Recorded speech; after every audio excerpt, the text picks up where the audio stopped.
This is GKW. Welcome to another edition of Good Karma Wrestling. Brian Rowitz, he's got stuff going on down in Florida, high school football stuff in Florida.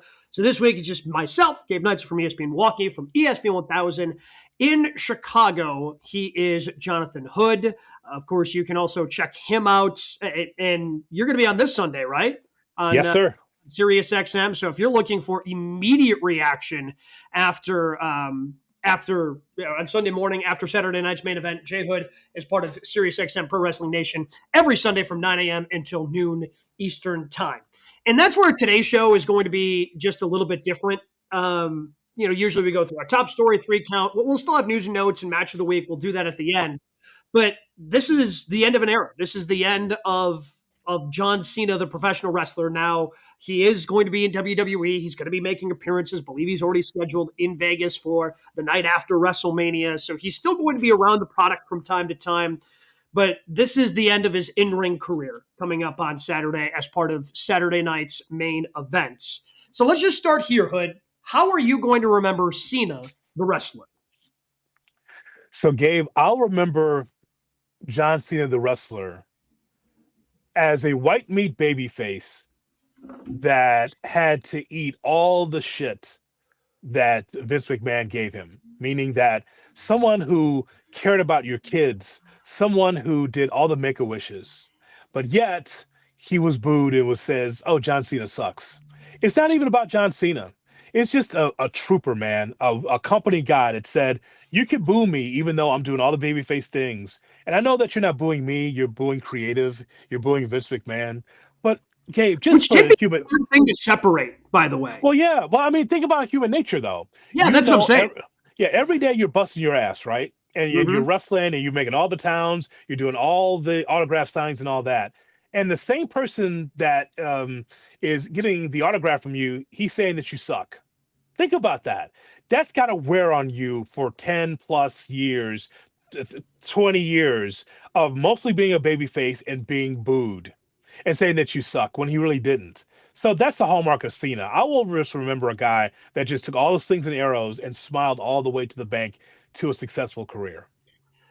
I think, and he talked a little bit about this in the Tom Rinaldi interview that he did, which is weird that Tom Rinaldi did it, because like of all the different broadcast partners that WWE has, Fox is not one of them, and Tom Rinaldi works for Fox. So that's the only thing I found strange about it. It was a tremendous interview, and they had kind of been slow rolling it out and released the whole thing on their YouTube page after Raw on Monday night. And he talks about it a little bit there, of some of the growth that he had with some of the different wrestlers that he worked with as his career went. He is somebody who I feel like the growth of him as a wrestler is vastly underrated, right? When you think of Cena, you think Cena, 5 moves of doom, let's go Cena sucks, that whole thing. And there was one point in the early 2000s, maybe late 2000s, early 2010s, where it's like, man, yeah, I'm kind of sick of this guy. It is just the same stuff each and every week. Promos are kind of cookie cutter, 5 moves of doom, Cena wins, LOL. And he did start to grow. And I would say it started in the late 2010s, or excuse me, in the early 2010s, with the Summer of Punk and some of the stuff that him and Punk did back and forth. And obviously The Rock getting involved there with some of those WrestleManias.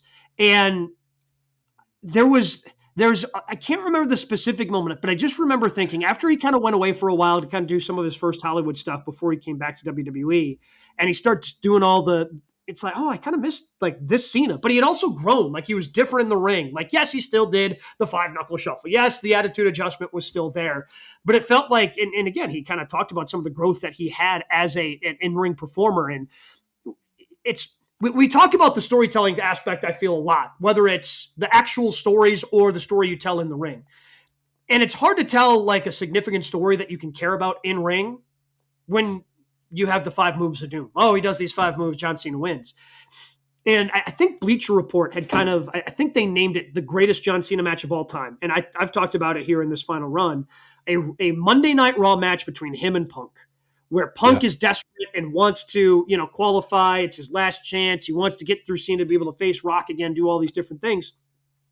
And it was a fantastic match. And they told a story within that match. And I feel that's something that John Cena got better and better and better at as his career went on, to the point where you couldn't chant, "You can't wrestle" at him anymore. Like, you literally could not do that, because the dude, while he was a sports entertainer, like, he was a sports entertainer and he was a professional wrestler. Like, he ends up checking off both boxes. Again, not early Cena, but I would say mid to late Cena certainly became a lot better in the ring, probably more than he gets credit for. I think that's fair. It's funny about the five moves of doom. Let's just go in the weeds with me for a second. Okay. So in this Cena era in which he came up, you know what we saw? We saw indie wrestlers. You know what those indie wrestlers were doing? Flying all over the place, flipping onto the ground and flipping onto fans and flying all over the ring. It's kind of like we see with some wrestlers today.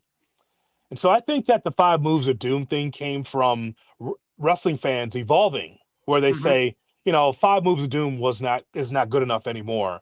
But it was good enough when Hogan was wrestling because it's the 80s. There was no indie wrestling. It was just territory wrestling. And everyone was doing the same thing, right? They had all the submission wrestling and the slow plotting wrestlers would do their thing. I think that the fans it's not that they turn on Cena, turn on Vince and turn on WWE because they go, this is your top guy. Well, I see a whole bunch of guys that are better wrestlers than John Cena because they do so many different things.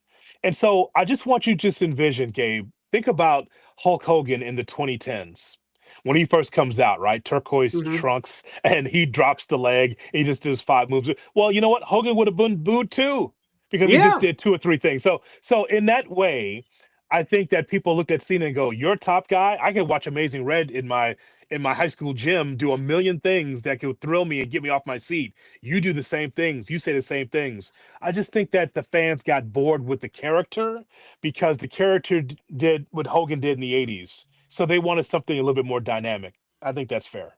Yeah. And again, even though we only got the one heel turn from him, like, there were times I remember him cutting, he was talking about dance moves. I think it was a Raw after WrestleMania after he had lost. And he's, talking about what's next for John Cena. And he teased the heel turn and actually said the word heel turn, but he, Yeah. like, moved his foot on the heel like he was faking a dance move just to kind Yeah. of, like, so you knew he was always aware. Like, he always heard everything. A lot of people, like, love to pretend that they don't, right? Oh, I don't hear that outside noise, in any sport. Even though we know that they do, we Yeah. know that the noise that it gets to them and they can use it however they want. Like, he always had a way of just kind of letting you know that he was listening. And again, I appreciate the improvement, because he could have just rode the five moves of doom to a fantastic career and everything that he probably still wanted, but pro wrestling was still important enough for him to evolve and get better, even as his career progressed and Hollywood was becoming more and more of a bigger part of his life. It's hard for guys like Cena in that era to overcome the bad writing and the bad promos that Yeah. they were given. Think about that. How bad is that, Gabe? It's like, here's a piece of paper, you read exactly how I think that you should be. The only time that Cena broke through that glass ceiling was toward the cusp of pay-per-views. I just saw it popped up on my timeline on GKW underscore wrestling, our X feed, of him just taking apart the Miz. That wasn't written. That's him just going after the Miz, like a 3 minute scathing promo of what, you changed your name from, the Miz to Mike, and you got this suit on. You don't know who you are. You think you're Chris Jericho. All that, like, that wasn't written. That's John Cena trying to make something out of a match, right? Trying to really do a great job of promoting the match. Same thing he did with The Rock. Same thing he did with a lot of people. CM Punk. Toward the precipice of a pay-per-view, he'd break through that nonsense, that slop, and just kind of be himself and cut promos and having bars against wrestlers. That felt like the real John Cena more so than what he was given at times. Yeah, and I guess that is kind of one of the regrets I think we have, right? Like, what would he be?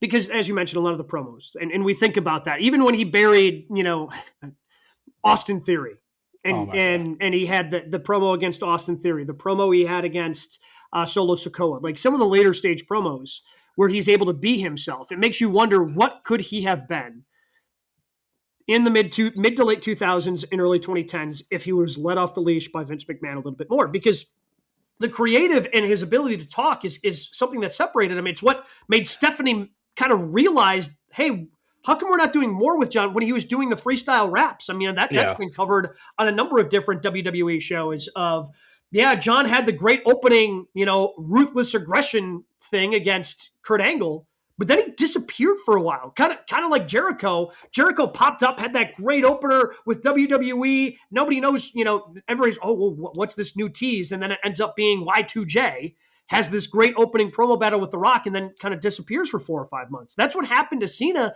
where he disappears, and then Stephanie realizes, oh, this guy can freestyle rap, and that becomes, the word life gimmick for Yeah. John Cena that really starts the whole thing for him in terms of being a mainstay for the WWE roster. And they probably didn't take advantage enough of his ability to cut a promo. Like, hey, here are the talking points. Go do your thing, John. Like, just wasn't a thing, as you mentioned, when he came up. And that's probably one of the great regrets of, okay, what could he have been if Triple H was in charge? Right? Like, because Triple H seemingly lets guys go out there, give them the talking points. You got to go sink or swim by yourself, kind of like what they did during the Attitude Era. You know what he could have been, Gabe? A monster heel. Yes, he could have been. He Like in the middle, absolutely right? could have been. Like, yes, you asked what he could have been. Babyface, yes, but have a heel run and then back to a babyface. The way he could be able to cut people apart, like having the world championship, and not like the sad, frowny Cena at the end here. Not that guy. I'm talking about a young, fresh John Cena that could just cut the opponents apart. Still get it done with 5 moves of doom. If he wanted to add a little something, he could. But the point is, though, is that the world could have been his oyster if Vince would have allowed him to get the ball. Didn't get the ball. He got the ball to an extent, but it's still Vince's baby. Oh, yeah. Yeah. He got the ball in terms of, yeah, you're the quarterback, but you're not allowed to audible. You got to run the play I'm telling you to run. And yeah, not great. There were times where it just was not great. But again, he ends up being the face of an entire era, right? When you think about WWE, it starts with Hogan, and then it goes to the Attitude Era with Rock and Stone Cold, and then it ends up being Cena. Like, who's going to take that next torch? It ends up being Cena, who ends up being the face of that generation, and he ran with it for 20, almost 25 years. and booed along the way, and like almost throughout until toward the end here. Told you when I went to the Allstate Arena in Rosemont, I wanted to be able to check out John Cena's one last time in Chicago. And there was no John Cena sucks chance. There were no boos because there was an appreciation for who John Cena is and what he brings to the business. Look, we're older guys, but we understand what John Cena means to a certain generation. I totally understand it. But it wasn't like that generation was great, Gabe. John Cena was the face of a generation in which wrestling wasn't necessarily the coolest thing, Mm-hmm. It just wasn't, just based on the verbiage that was given, some of the bad creative, and clearly Vince McMahon was distracted, as we come to find out, from some of that creative. But John Cena, you can't deny, even though you might not have liked the creative, you have to admit that Big Match John was a thing. That you kind of felt he was going to win, but like, how is he going to win? Would he bleed? How would that work? So when it came to those pay-per-views of him being the face of it, man, he pulled it out. He was the champion and deserved that opportunity. But you are correct. What if they were a little bit more creative with John, more than just babyface for 18, 19 years? Imagine if he had some ebbs and flows to his career. That would have been really like interesting. literally every other professional wrestler. Like, he literally had the longest babyface run of, well, I guess, but it was longer than Hogan, right? Like, because Hogan in the mid 90s ended up turning heel. Like, we didn't get a heel turn for Cena until what year are we on? 22, 23 for him in his career? Yeah. So becomes proto star in OVW, comes to there, talking about ruthless aggression, a little bit of a heel run before World Life. If you remember, it was Cena, Undertaker, a little heel run there, and they didn't like Cena. They didn't think he was much. And then that whole thing, as you mentioned, with Steph, kind of opened the doors for him. But there was a short heel run, but it's kind of like how we would think Austin Theory as a heel run. That's what I would say. But even before Word Life, like, sure, that was John Cena in the way that Mark Calloway's career began in WCW. right? Like it feels Me something Mark. like completely, yeah, like it's something completely different than what we're used to seeing, like, yeah, sure, that did happen. It existed. But you really think of that word life, I think is really, I mean, outside of ruthless aggression, because it was just such a great moment at the time. And it's been played over and over again. Him coming out with those, with those shorts and literally just yelling ruthless aggression at Kurt Angle. Such a great moment. And then, again, you have to fast forward to get to that word life stuff. But yes, but kind of the same way. Like you don't think of Mean Mark unless somebody brings it up with Undertaker. You think, oh, Undertaker when he first showed up at Survivor Series with Paul Bearer. They're like the creative of Mean Mark in WCW. What a name, huh? What's your name? Mark Calloway. Mean Mark. All right, Mean get Mark. out there. Well, it's kind of like Big Bronson Reed. Like, how are we supposed to know that this guy's mean unless we tell him he's Mean Mark? Okay, now you got to be mean. You got to be Mean Mark. Mean Mark. Okay. Yeah. So I just there's been a lot of celebrations for John Cena and a lot of kudos to Cena. I really believe he is going to leave for real this time. This is not a Terry Funk, Ric Flair kind of situation. You know what, Gabe? I really believe that when he says he's hurting, he's hurting. But then all the interviews that you and I have seen, and I wish we would have had him on Good Karma Wrestling. Maybe that's down the line. Maybe Yeah. when he's promoting a movie, we can get him on. But when he says that I'm hurting and I'm going to retire when I feel like that I can't give my all the interviews I've seen from him, they all ask, "But John, you're giving the best matches of your career right now." And they are like some of the best matches, right? Where he's like, he's putting the work rate in. You see it, like he's putting the work in, right? And he's like, well, yeah, I mean, it's my last year. I'm still hurting and I know I'm doing more, but after this, I have no more to give. That says something, doesn't it? It does. And I don't know if it was the Rinaldi interview or if it was the Bill Simmons. Again, he's been everywhere. He's done a lot of interviews. But talking about how the original plan was he wanted to do like 220 days. He wanted to do like the full calendar year schedule. He was going to clear everything, not do anything in Hollywood. And nope, I'm going to go full 220. And Hunt's just like, no, man, you don't need to do that. Like, I just respect it. And I like it that's what he wanted to do. And ultimately somebody had to step in and say, because he's still been filming in his other stuff. Like he hasn't put everything on hold. He's talked about kind of flying back and forth and doing some of the projects he's done with some of the dates he's had to do for WWE. I appreciate that wasn't the initial plan, but like you said, he's hurting. And if he'd have done a full 220, I don't know. He probably gets hurt at some point, right? He probably gets hurt at some point and we don't get the finish that we're about to get. Well, that's 100% right. I heard him say that too, or maybe I read that online. Yeah. He said the full 220. You know what I thought? I go, John, you're a little bit behind the times. They don't run 220 events anymore. I said, I don't know why you'd say that. That's the old schedule, 220. Yeah. But no, I mean, that's more like under 200 events now. And you wouldn't have to be at every house show. I mean, I'm sure you would have liked to. And we don't have Brian here to count it up quickly, like because he's the guy that would do those stats. But it wouldn't be 220. It'd be like 150 or less, wouldn't it? Yeah, because he's not doing. Yeah, it'd be 150. NXT. If he did every Raw, SmackDown, and PLE, I think it'd be probably close to 150. And then you sprinkle in the Saturday night's main events and those one-offs they have. It's probably closer to 150. Yeah, and even for a veteran like him, just I'm sure Triple H would say, "Okay, you don't have to come to this show." Oh, I want to come to the show. I need to come to the show. Like he wouldn't have to wrestle every show. No one is even doing that in the company now. With these smaller cards that they have, a lot of people are sitting at home watching the show because they're not on every show. It's kind of funny for him to say that because there would be no 220 for him in 2025. Get out of here. You got to do Evolve. You got to do that. You got to be on Tubi. Come on now. He's got to do main events, right? He's got to do the main event, or whatever they call it. That's like on the. Yeah, he was probably factoring in speed. He was probably going to be the speed champion for a little bit. Got to show up and do some speed. Be it wrestling on X, things of that nature. I see. Yeah, AAA would have AAA run. Yeah. Yeah. My God, but you are 100% right. At his age, it would have been a tragedy. A wrestling tragedy because he wouldn't hurt.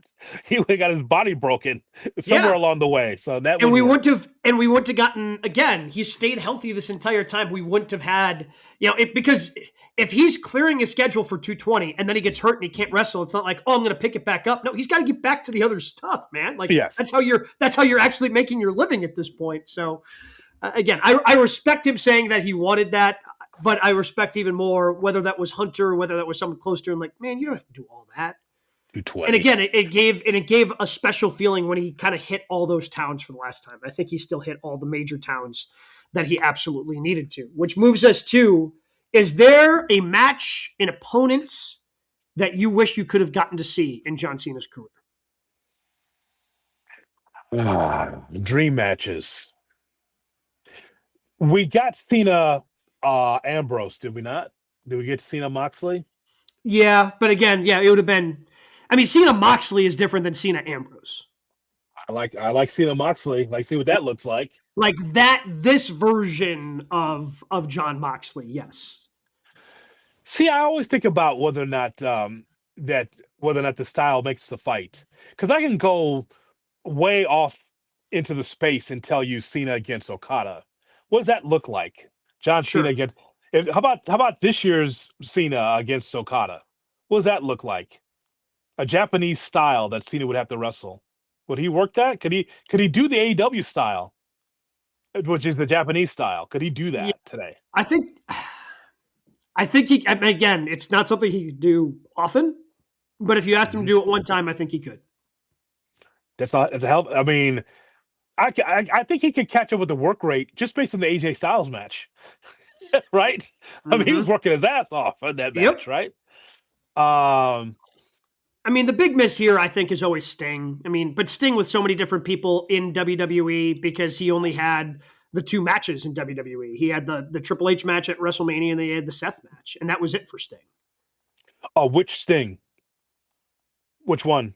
Like Joker Sting, TNA, Surfer Sting, No, well, Crow not Surfer Sting, Sting. Yeah, like the Crow Sting. Yeah, Crow because Sting. Okay, that Crow Sting was what he was in the brief time he showed up in WWE to go into their Hall of Fame and all that sort of thing. But that Sting was in WWE. I mean, it sucked for him, but that's an older Sting. I want someone sure, that but can, as we saw, he was yeah, wrestling a decade later and still being able. Now, again, it was a rare, special thing for Sting to wrestle, but Sting was doing crazy stuff. He's jumping out of the stands onto people. Like, I yeah. still think you could have gotten something good in circa 2015 out of Cena and Sting. Oh, definitely box office. That's for sure. Two baby Mm-hmm. faces going at it. I'm trying to think of the WWE. I feel like he's gotten everybody in WWE. Yeah. It's got to be outside the company. That's what Mm-hmm. I'm thinking. Because I'm thinking that he's wrestled everybody. Like, we get Hogan Cena in like Maybe we when did. Hogan returned? I'm Maybe trying to not. think. No, Yeah, I mean we it. would know. We would Yeah, know. I feel like we would remember that more distinctly if it happened. And Yeah. if it didn't happen, it was insignificant Cena. It wasn't Word Life or Super Cena the way we've come to know him. Just trying to figure out like NWO when Hogan and Hall and Nash came back to WWE. Did they face Cena? Don't remember. We would know if they did though. Yeah. If there was, yeah, because that would have been box office. That would have been pay per view, right? Well, and I feel oh yeah, that would have been a pay-per-view that I feel like in that would have been featured and talked about, especially with the passing of Terry, in the last year. Like I feel that would have been brought up in some of these different vignettes they've been playing on Raw because they've talked about, him versus Rock and some of the bigger things. So I think they would have yeah. Gabe, did we get Goldberg Sting? Don't think we got that when Goldberg returned to WWE, did he? I don't think we got that Goldberg match. Cena. I don't think we did. I don't think we got Goldberg Cena. It would have been interesting. Yeah. Um, am I missing anybody from WCW? Like Luger? No, I don't need that. No. Flair took on Cena. Had to. Had to have. Yeah. Had to have Uh, in some sort of form with Evolution. Evolution Flair, right? Yeah. So that's kind of a throwback. He was 50. I think he was 52, 53 during that Mm-hmm. time, somewhere in there. Okay, a lot of WCW guys were given. Yeah, I can't think of anything else in WWE, so it's got to be those are the top WCW guys, I think, for Yeah. Cena. And in terms of like AEW guy, like you mentioned Okada, Oh I my think God. Kenny Omega, Oh, you know, oh, you get that one in the late 2010s, and I think that could have been a lot of fun. But again, that's just Yeah, like that version of Kenny Omega would be able to carry it. Like Kenny versus anybody at that point in, 2018, 2019 is just, yeah, sign me up. I'm going to watch anything that Kenny does. that's exciting. What you just laid out there.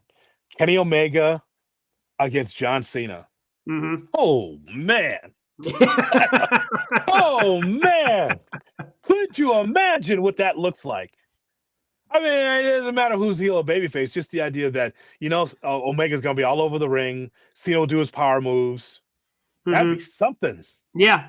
No, especially if you got it like if Yeah. AEW or again, I just kind of imagine, if they could have ever done something like that as being something similar to what One Night Stand was, when Mhm. he's going up against RVD and just everyone's rooting for one guy and it's I don't know. I think it could have been a lot of fun. I guess what I'm going through the Rolodex of names in my head. This is not one of those things where Cena avoided anyone, kind of like Hogan and Steve Austin never wrestled, or Mm-hmm. Steve Austin didn't want to wrestle Jeff Jarrett in WWE. That was a Memphis problem from way back. You would think that they would have wrestled, but Steve didn't want that match. Hogan didn't want to wrestle Steve Austin. Hogan didn't want to wrestle Brett. Well, and Brett Cena, we never got that either, right? No. No, Mm-mm. no, we never got that. So there's some. It's like even though there's money on the table, they're like, no, I don't want to take because of politics or whatever. Yeah, I mean, Cena literally wrestled. I mean, Daniel Bryan, everyone, like anybody who was in WWE, we saw it all. Again, maybe turn back the clock, and if Stone Cold doesn't pick up his ball and go home, and Stone Cold wrestles a little bit longer, we probably could have gotten Stone Cold versus Cena.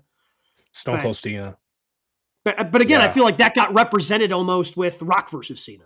Like that era yeah. versus that era. It kind of gets represented there, even though we didn't get that match specifically. He's gone through everybody in the main roster today, so there's nothing left on the table there, and there's no matches that we want to see Cena with, right? Like outside the tournament, looks like he's got Yeah, everybody. yeah. Because again, like I know there were some people rooting for LA Knight, and yeah, it would have been fine on Saturday. But like, do I need to see Cena versus LA Knight? Not particularly. No, no, I think we're good there. I think we're fine. I think the matchup that we want to see is Otunga against Cena now, apparently. David Otunga, a lot to say about John Cena on social media. The barrister, something to say, strong. Pretty much call Cena an asshole. It's just like, and by the way, I don't doubt Otunga. It's a ruthless aggression era. All these young guys are trying to climb the ladder and like crabs in a barrel, trying to find a. I wouldn't doubt if Cena dressed down Otunga At some in the point, yeah. locker room. I don't like, but Otunga's like got these documentaries. He's got like all of this stuff, and we haven't heard from him in years. And now he's got this platform talking about, hey, Cena's the bad guy. Okay, Well, it first started because they're because of the whole Andrade thing. Like whatever, like, oh, Andrade's in this legal dispute. Let's go to David Otunga, who obviously is a lawyer, but had a lawyer gimmick in WWE. So everyone's like, let's go to Otunga because he's the lawyer. He's been in wrestling. And he gives his take on that. And it seems like now everyone's just going to Otunga for everything because I haven't stopped seeing him pop up on my timeline. I feel since like he gave his opinion on the Andrade like non-compete and that whole thing. sometimes, Gabe, you just need a mirror, right? If you're David Otunga, you look like $1,000,000 when you wrestled. Okay, and there's no doubt about that. And a lot of those guys did in that era, body guys, right? Mm-hmm. But at some point, you look in the mirror and you go, "I'm David Otunga, and I wasn't good in the ring. I wasn't that good." And Cena's been able to master it. Sometimes you just like, you know what? I'm going to just shut the computer off and go away. That's how you do that. Because think about it. It's Otunga and there's John Cena. Eh, you can tell a few stories for a shoot interview if you want to get paid for that, but just going after Cena at this point in time, not good. Well, let's go ahead and grade that John Cena farewell tour. What grade would you give this farewell tour? And I was hoping to get a better answer last week out of Vince Russo. Just like how hard is it to book a farewell tour or a retirement angle for someone? Because and you mentioned it before, like you think that this retirement is real. And in professional wrestling, it's the one thing that keeps on going, right? You think you close. Cody Rhodes finishes his story at WrestleMania. Well, the next day is Monday Night Raw. What do you got for me now? right? It's just it's a continuous circle, and everything going on within the world of professional wrestling. Stories are happening. Yeah, you float in and out because of injuries, or if you're like Cena, you go off to Hollywood. But I got to imagine, because of the continuous nature of WWE, that the retirement angles are the hardest to book. I mean, just look at any other TV show, Hood, right? Like, the ending is so hard to book. I've got friends Yes, to it this is. day that are still pissed off about how Game of Thrones ended, right? Yeah. Like, it's just hard to close really good stories, really good things. So closing out John Cena's career, I would have to imagine, is something very difficult to write. And unfortunately, I would not give this a very good grade, because as much as I've enjoyed some of the stuff from Cena, like, overall the run hasn't been very good. Yeah, it feels like a B minus to me, and I'm grading on the curve based on the in-ring action from Cena. Mm-hmm. So let's start from the beginning. Start from the beginning. So John Cena does something pretty awesome that we'll never forget, him actually turning heel in Toronto at Elimination Chamber. We didn't see that coming, and it happened. But just the aftermath of it and the lack of depth to the story, where The Rock just disappears and Travis Scott kind of disappears out of all of it because allegedly or reportedly he didn't want to work hard at being an in-ring performer, and all of it just falls to the wayside. And then just the whole thing of the Dallas, the show Dallas, the Bobby Ewing shower scene of, no, you know what, I got bad advice, I'm a babyface now, do do do do. That's ridiculous, right? That's just horrible. And we as fans are supposed to forgive that, by the way. Just like, I got bad advice, I'm not a heel anymore, I'm a baby face, I'm gonna kiss my wife and everything's fine. It's just the shits. It was bad. So Mm-hmm. that's why on the front end it can't get an A, it can't be a solid B. But I will just say that he's turned the nose up on his last times in the ring because of how he's treated the fans now, because of what he's done in the ring. And also on top of that, you know what, Gabe, what's great? We're gonna get his last match against Gunther, but he's leaving WWE in a better place from a booking standpoint. Now, Triple H could mess it up in 2026, but just think about from the time he turns back babyface to where it is now. Look at that card. I don't have it in front of me, but that card for Saturday Night's Main Event has got Cena's handprints or his fingerprints all over it. He's trying to present the next generation of WWE. He's telling you that when I'm gone, watch these wrestlers because they're on the come up. And so Cena deserves all that credit for the in ring and also saying, this is what I want. I want to leave the WWE in a better place. These are the people that you have to watch. That's Cena. So that's why he gets a B minus. Yeah, I guess I would just the heel turn stuff, and he just tried to sweep that under the rug in any interview he did. Like, oh, it just doesn't matter, what the original plan there was. Like, that's, No. I understand you had a really good idea, right? Like, okay, we're going to turn him heel, and now he's saying that was done for shock factor. All right, then you didn't have a good idea. Like, you can't just, because again, like, you can have those really good ideas, and we saw this. How we just talked with Vince Russo last week. How many great, shocking ideas did he have over the course of his career, but they didn't follow up and go anywhere, so they turn out to be bad? Like, yeah, you've got that moment, which WWE loves, but if you don't follow it up, like, it ends up ultimately being meaningless. And people are going to, like, you're not going to be able to play that Cena turns heel moment without fans going, yeah, that moment was cool, but everything else after that sucked. Like, it's not something that people are going to look back fondly on as this great moment that happened in WWE history because of the lack of follow-up. Like, if you want to turn John Cena heel, you've got to do it in a much better way than they did. And for whatever reason, Travis Scott disappeared, The Rock disappeared. And if you knew that that was going to be a part of it, then they can't be part of the heel turn. Like, hey, if this is going to happen, Dwayne, you got to be around, or at least be able to cut some vignettes, cut a promo from your phone, from whatever movie site you're at, or whatever Yeah. movie you're promoting. Like, you've got to be a part of it. You've got to be somewhat present in order for this to make sense and make this great for John on his way out the door. Again, figuring out a way to close this chapter for anyone. Like, honestly, one of the best ones they ever did was Ric Flair.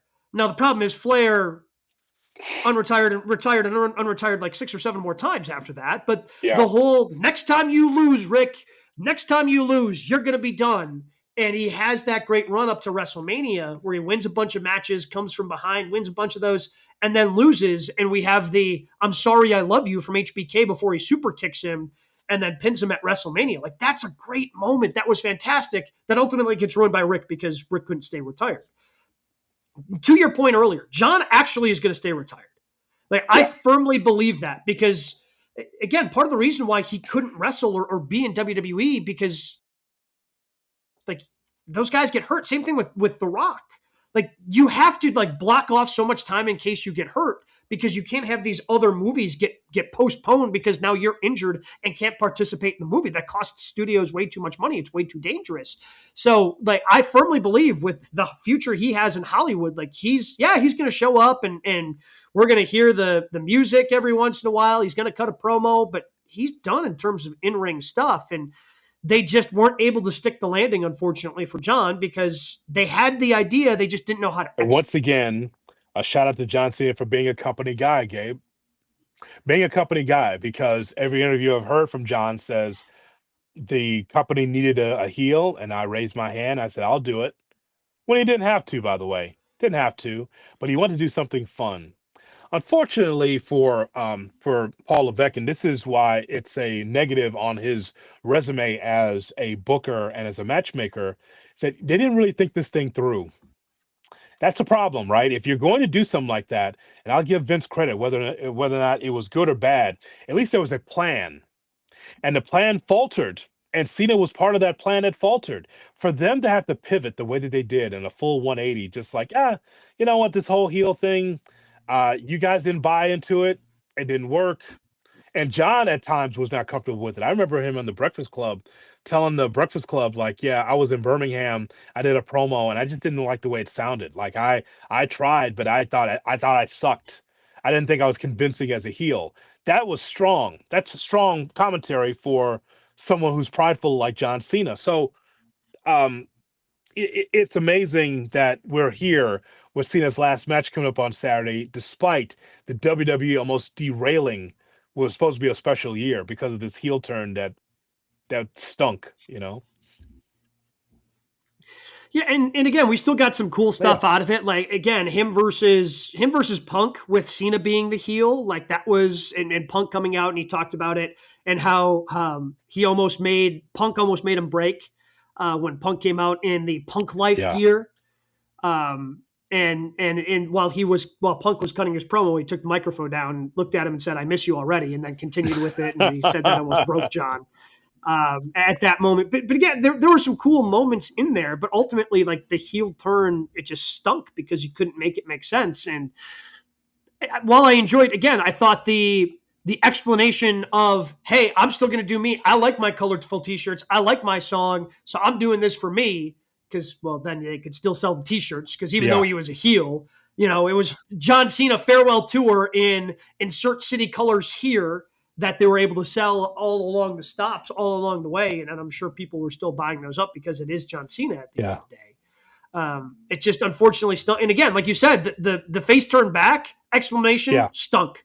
Now I've enjoyed some of the face, like the babyface stuff we've gotten. Him versus AJ Styles, him in the lead up to this tournament, him versus Dirty Tom in the two matches they had. Like, the babyface stuff has been a lot of fun. Just again getting him back to this. I think they kind of realized, hey, there's no good way to do this. Let's just hurry up and do it so we can get to some of the good stuff we want to get to on his way out the door. And it is what it is. You know what? It's interesting, Gabe, to watch John Cena. We complimented some of his great matches that he's had in 2025. I'm sure some of them will be match of the year candidates. I just think that usually in that situation, the wrestler that is retiring is at his last legs. Like, he can't really do it anymore. It's like Ric Flair's last match. It looks kind of like that, right? It's 5 minutes or 10 minutes. It's just maybe some of them, but I mean, like, Cena in this match against Gunther is going to do his best. He is going to put on quite a show, I think, against Gunther. Because if you watch these other matches with Gunther, he takes a lot, but he gives a lot too, right? So I think that this is why I think it's going to be very interesting for Cena, where it's not going to look like, oh my God, he has lost a step. He actually looks strong. And if you don't mind, I'd like to talk to you about the last match. I don't think that's a lower third. I think we should segue into that match, right, for Saturday night's main event. So let's talk about Monday Night Raw, because I thought it was an interesting Raw. Watch the whole thing live, Gabe. Like, you know how we're busy. Sometimes we're doing other stuff, but we actually Like, watch it live. yeah. Every once in a while, the schedule lines up and you're able to sit down on a Monday I've night and watched it watch it live. live on Netflix. Here's what I think is interesting about this match. Gunther comes out with the promo, starts off the show with the promo. And he says that here's what I'm going to do. I'm going to make sure that you give up because it's always the big towel. You never give up. He's been saying that for 20 Yep. years. But the Never whole give up. key of it is he's telling everybody, just calling a shot like Babe Ruth, right? He's telling I'm going to make him tap. Yep. I'm going to make sure that you give up. That's one thing. The second thing about that promo wasn't that long, but I thought it had some meat to it. Nope. It was efficient. It was very efficient. And the second thing that I really liked was he said, "You know what, John? You are the greatest sports entertainer that we've seen in WWE, but I'm the greatest pro wrestler." So you know what they laid out? Pro wrestler versus sports entertainer. Now, I don't know if John takes offense to that. You started the show, by the way, talking about how you felt like Cena's checked both boxes, pro wrestler and sports entertainer. Gunther only sees him as a sports entertainer and says, well, you're great for sports entertainment in that Vince era. What he's doing is shitting on the Vince era. But I am the greatest pro wrestler. There's your story right there. Two stories. You're not really a wrestler. I am. And I'm going to make sure that you give up because, to my knowledge, my encyclopedia, I don't remember Cena ever tapping out or submitting in a match. Do you?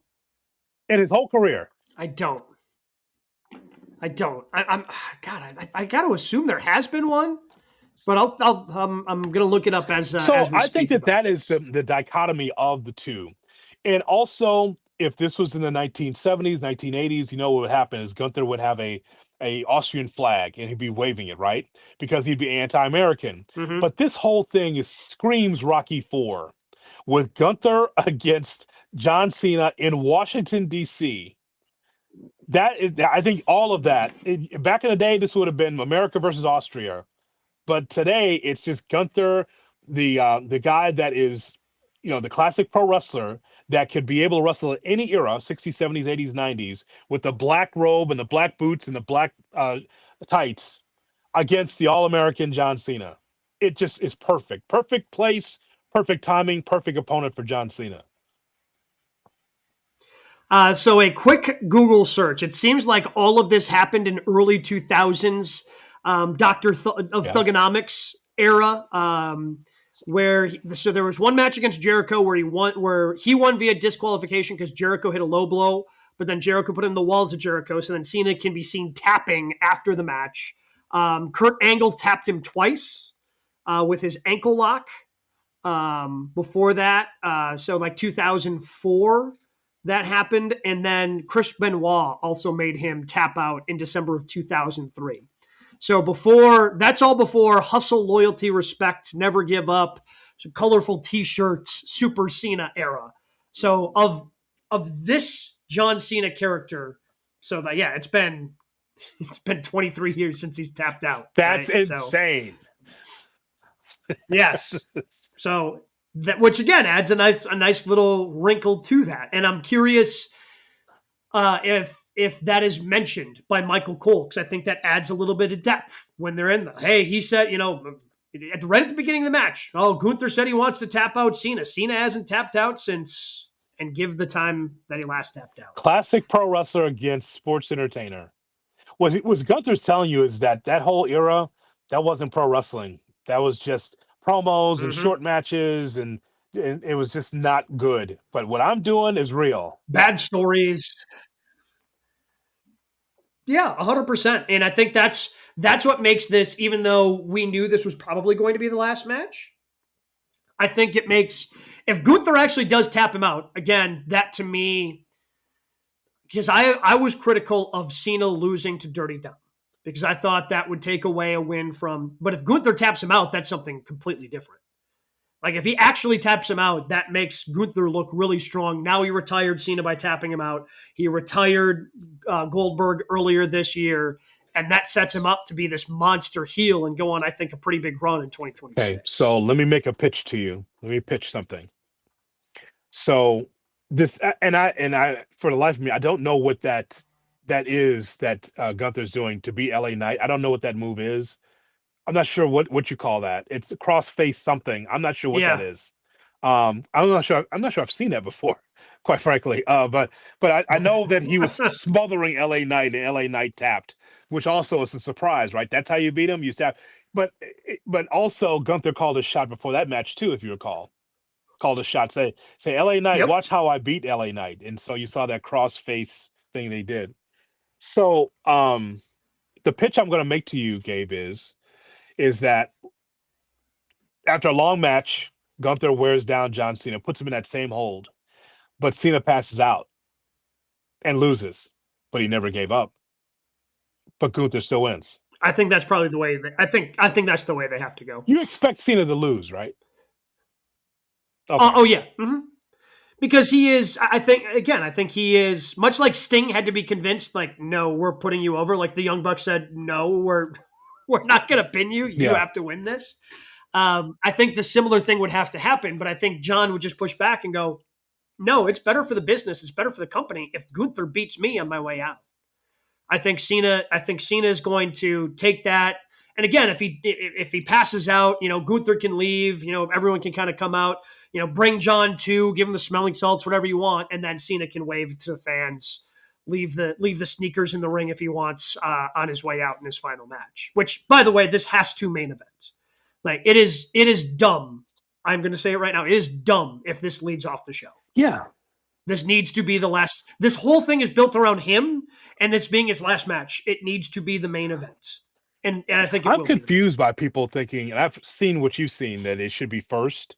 Unless there's like a thread throughout the show of Cena, and then something happens that's weird, and you got to restart the match. I'm not sure. I just expect it to be a standalone main event match, and then whatever happens, happens. I've seen the same thing you've seen. People believe it should be first, and then there's something weird that happens, and I don't know. I think that it deserves a main event status. The only reason I can think of for it to go first is in case it goes long. Like you don't want to happen what happened to Goldberg where he gets cut off. Now, this isn't on network television, so I'm guessing they'll have a little bit of leeway on the back end on Peacock. I'm not 100% sure how that works, but I got to imagine with this being streaming only, they've got some room on the back end should it go long. And you're not dealing with the very tight time constraints that Goldberg was when that was actually just on NBC, because they actually have to get out because at 10 o'clock Eastern, you've got whatever's coming on after. We'll call it now. I'm sure we'll talk about it next Thursday as well on Good Karma Wrestling. But I think that if Gunther does win, Gabe, man, I mean, he already is a Hall of Famer. He doesn't have to wrestle another match only because you retired Goldberg and Cena in the same year. That's crazy.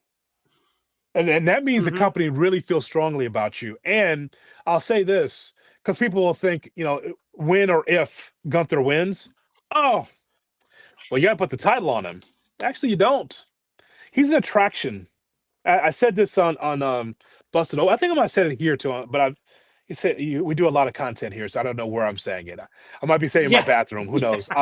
But he is the biggest attraction in WWE, not named Brock Lesnar. I mean, because you don't have to roll him out there every Raw and SmackDown. You don't.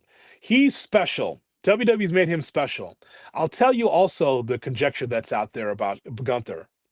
I'm in a text thread with a lot of current and former wrestlers that believe that Gunther's boring. And some fans feel the same way. And I would say, and my response to them is, Gunther is not boring. He's just unique. Everybody cannot be Javon Evans, right? I know a lot of I know AEW does a lot of wrestlers like Javon Evans, that they're bouncy and fly all over the ring. But I like that there's a giant, and you got small guys, you got medium-sized guys, and so that makes a whole roster. Unless you're the Houston Rockets, where you got everyone 6'10" or taller, you want to be able to have a roster of variety. You want the variety. Right? How's that working for the Houston Rockets, by the way? How's that working everyone's 7 foot roster with no real point guard? With no real point guard. I'm not there with Gunther being boring. I'm with you that he's an attraction because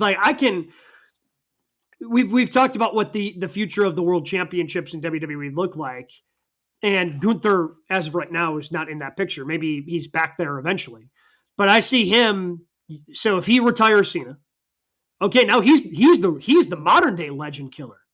Well, that kicks off a feud with Randy Orton, who is the original legend killer. So now you can have that. He can retire AJ Styles when Styles retires in 2026. He could pick off in a 2-year span Goldberg, Cena, and Styles. Like, and just continue to build him into this just giant monster heel who chokes everybody out on their way out the door. Like, this is, I can see a future, and a very good future for him, if you tell the right stories and pull the right levers of him retiring yet another guy in 2026. I love when you book on Good Karma Wrestling. It's always great. It's always great.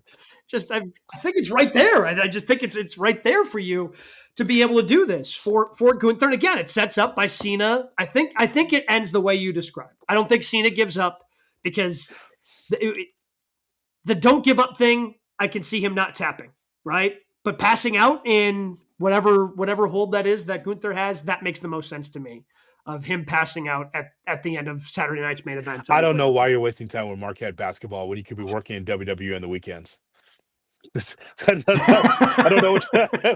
Why can't you just be writing with them and giving them that brilliant idea? That'd be next. Orton. That's awesome. Be perfect. Oh. Yeah. Again, like, that screams WrestleMania to me, but I guess we'll have to wait and see what WWE does with Saturday night's main event. Again, the other matches, just quickly on that. So we have Bayley versus Sol Ruca. More on Bayley here in just a moment. AJ Styles and Dragon Lee taking on Javon Evans and Leon Slater for the World Tag Team Championships.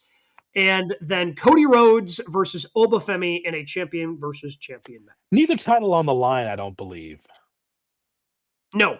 I'd like to see what that looks like. Well, we will see Saturday. But this is also Cena's fingerprints. Let's see the next job, because that's an unusual card, right? It's just like, what's going on here? Yes, that's Cena showing you, like, here's what's next. Obafemi probably lose that match, but probably should win it. Yeah, probably should win it, but he ain't gonna win. But what if, right? What if Obafemi won that match? Like, there's no shade at Cody Rhodes, but it really would accentuate the point of who's next, the next generation, right? Yeah. I mean, the only NXT, and there is a TNA star in there as well. The only NXT wrestler I think could win is Sol Ruca. Yep, she's very good. From what I understand, she's very good. Yeah, and I can also see Bayley just going, "Oh no, you can pin me. It's fine." Like, it feels like, and I know she was, where was Bayley? And where she was kind of talking about how she struggled last year. She got taken off the WrestleMania card and trying to find her spot in today's WWE. But I also, after what she just did for all these young wrestlers and have this 3-day seminar where she put everybody up, paid for the whole thing, I can also see her going, "Oh no, you just pinned me on TV. This is going to be fine. This is going to work out for you." Pretty good card, buddy. Speaking of Bayley and those news and notes, she did have that seminar and a lot of people contributed. So shout out to her for that. But also John Cena showed up on one of the days. So shout out to John for showing up to this free seminar that Bayley is putting on, just to, I think, A, it puts Bayley over, B, who in that 3-day seminar wouldn't want John Cena to be there? Just a really cool touch by John. It's who he is, man. It's who he is. There's a story from Nettie Neidhart and she has her dungeon where John asked, like, what's the dates of your dungeon? I want to go see. And she's like, you don't have to come. No, I'm going to find a date to come see your kids. And he just flew down there on his own dime just to be able to impart his wisdom. It's not one of these things where it's like John Calipari's got to put his beak in everything, just letting you know what he thinks. It's not that. It is just a guy that cares about the business that much that he'd do that. I think that's really cool. Yeah. And again, I hope Bayley can do more things like this. I don't know if she can. I don't know how much this costs. Like, for her personally to fly everybody in, put everybody up, feed everybody for 3 days. Just a really cool thing, I think, by Bayley that was made even cooler with John Cena. This really more of a note for Brian, even though he's not here. Unreal 2, Season 2, starting January 20th. So I feel like he just needs to keep notes there since that is his responsibility to be keeping an eye on Unreal on Netflix. What does it cover, do you think? WrestleMania? So I think they're probably the biggest thing that they're covering is the Seth Rollins fake injury. Okay. All right.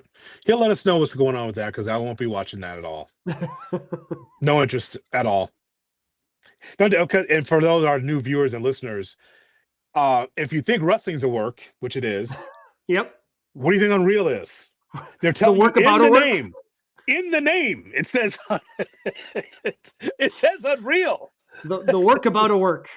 If you work so much, then it becomes a shoot. I'm not sure how that goes. Logan Paul, meanwhile, going back to Travis Scott, Logan Paul was saying on his Impulsive podcast that he thought he was supposed to work with Travis Scott. However, Scott no-showed in events, and those plans then went by the wayside. Kind of seems to be a consistent theme here with Travis Scott of not wanting to put in work, not showing up to things, which is why he has disappeared from WWE programming. Why would you rely on Travis Scott? He loves the company, but not to be in it. And actually put the work and do, all of the things that you need to do to be a wrestler. It's one thing to be a fan of it. Mm-hmm. It's another to put the work in. Ask Jelly Roll. It's the hardest thing he's ever had to do. He had to lose weight and also be able to look good in the ring. It's hard. That's not easy to do. I believe Jelly Roll also going to be in Unreal too, just in case you were curious. No. Okay. All right. Just thought I'd throw it out there. But since you were talking about this was not in news and notes, but I do remember this and seeing this on my timeline. Yes. One of those guys who did put on the work was Bad Bunny. However, Bad Bunny recently seen at a CMLL event. Now that is obviously outside the WWE purview because in Mexico they are AAA. Yes. I just found it interesting. Now, listen, Tony Khan's not that savvy, not that smart. No, I think that Bad Bunny was trying to cover himself so WWE would not get wind of that. Yeah, because he was seen sneaking in. I can't remember whose mask he was wearing, but he was wearing one of the luchador masks on his way to his seats. I think the dude's just a pro wrestling junkie, and he just wanted to go to the show. He just happened to be in town. It's like, you know what, I want to go. We haven't seen him in a while, and again, I still think about that Puerto Rican show just once a year, once a week rather. Once a week, I still think about Bad Bunny and that crowd in Puerto Rico. Ooh. Oh my God, just such great time. So that's what he's trying to do, just quietly, just so Triple H wouldn't know, but now everybody knows. And then finally, at Will Ospreay's women's event that he's got putting on, AEW Women's World Champion Chris Statlander is going to be taking on the wrestler formerly known as Dakota Kai. Okay. Should be very interesting. Dakota Kai. Will she be healthy? The woman with many knee braces in her career. Holy Stone Cold. Yeah, I was about to say her and Stone Cold. Yeah. Give Stone Cold a jingle. Figure out which one's the best one. Jeez. I mean, she always with a knee brace. My God. One other note about Mr. Electricity Steve Regal, a wrestler I grew up watching the AWA, passed away, but no one knew he died. Apparently he died in July. It's December. Wow. So maybe that body was decaying in his home and people didn't know. But Mr. Electricity Steve Regal, he was a light heavyweight, Gabe. And during that time, especially in the 80s, it's like, you're too light to be in the title picture. Today, Steve Regal would be a guy. Think of Steve Corino, put him that way. Remember Steve Corino when he wrestled? Mm-hmm. Like kind of in that way. Cocky, great heel. He and Jimmy Garvin beat the Road Warriors for the AWA Tag Team Championships. So I was always a fan of Steve Regal. Before William Regal, before the Steve Regal we knew in WCW, there was Mr. Electricity Steve Regal, who passed away in July, but we know about it this week. How about that? That's wild that can happen, that nobody knows that somebody passed away 6 months ago.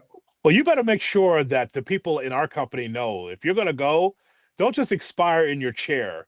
Make sure someone comes and sees about you, for God's sakes. So we've got news and notes, and we've got Gabe Neitzel, who died in July. Could you imagine that part of the meeting? Where Craig announces your passing. Fourth Friday company-wide meeting. Oh, by the way, former teammate, I guess we were still paying him for 4 months. We haven't seen him. Gabe Neitzel's now a former teammate because he passed away. Nobody found his body. I mean, you can't have that. Imagine that happened in this company. Come on. All right. What were your matches of the week, Hood? Well, sir, I mean, always starts with AEW, right? So I thought the Yeah. best match I saw was Kyle Fletcher against Mike Speedball. Bailey. Yeah. Yep.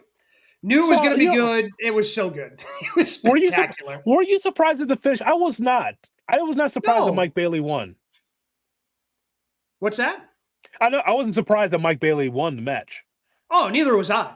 Because Mm-hmm. I think at some point, I don't think they wanted Fletcher to go through there like undefeated, right? And they usually have a lot of these surprise wins for guys, from time to time. And it was a fantastic match. Had a bunch of false finishes, and then you do it kind of simply where he surprises him with a roll up right at the end, just right before time expires. I thought that was fantastic. I thought it was a great ending to the match, and I was not surprised that Speedball got the win. No. I was wondering if Eddie Kingston could survive Samoa Joe. I thought that Eddie Kingston actually held up well in that matchup against Samoa Joe in the main event. Yeah, that was solid. I had higher hopes for the women's tag team match that kicked off the show. I mean, it was still solid, but I thought it was going to be better. I was hoping it was going to be better. Yes. Well, a lot of moving parts when you work once every 2 weeks, or sometimes once a week. It wasn't smooth. That's what you're saying, right? Yeah. Mm-hmm. Yep. Again, it was still fine. It was just I had high expectations for it because I feel like, well, we know what Tony Storm and Mina can do, but I feel like the Babes of Wrath had just been going really good, and it just kind of, for whatever reason, it didn't connect, and it wasn't bad. It was just I thought it had the chance to be something that we would be talking about today in a more positive fashion. In WWE, I thought the Gunther versus LA Knight match was really good on SmackDown on Friday. I thought that was pretty good. Which I think the first time I've said something like that about an LA Knight match. Yeah, but here's the thing. Like the near falls that he had was amazing for LA Knight against Gunther. And Gunther, again, gives a lot, takes a lot. And just the way that match ended was fantastic. So I think that was one of the best matches that we saw of the week on SmackDown. It was great. Yeah. What was there was a Mox match. There was a Mox match on Collision. Yeah. It was the main event of Collision, I think. Yeah, because he wrestled. Because that was last Wednesday when he wrestled. Cesaro. Yes, Takeshita. He wrestled him as well, right? Yeah. So it was the Mox Takeshita match on Saturday night. Yes. And again, just very briefly, I just don't know when the Death Riders are going to look at him and say, "Okay, what's going on here?" Like you keep losing matches, so. So the interesting thing to me was, did you notice in the promo he cut last night, he was saying, "Hey, this is for them." But interesting, Claudio wasn't there and Pac wasn't there. It was just Marina and Daniel Garcia and Yuta. So there were a couple of Death Riders that were missing that are usually flanking him when he cuts those promos. So I don't know if that was intentional or if that's just, these two are also in the Continental Classic, so we're keeping their distance. But it was something that I noticed and don't know if that's going to be something that's just a little hint that they're dropping for some potential dissension in the ranks of them turning on Mox. By the way, shout out to Samoa Joe. Saw what you did in that match against Eddie Kingston. Kind of the cross face, kind of a salute to John Cena. I saw that Easter egg on Wednesday night. Very good. Yeah, because again, they had a nice little crossover, obviously, in when Samoa Joe was in WWE as well. Make sure you are checking us out on our YouTube page. If there's anything that you missed from today's show, want to check out some past interviews that we've done, comment, subscribe, check us out, youtube.com/@GoodKarmaWrestling. Wrestling. We'll be back next week reacting to what we saw at Saturday night's main event, plus all the things happening in the Continental Classic. It's all next week right here on GKW.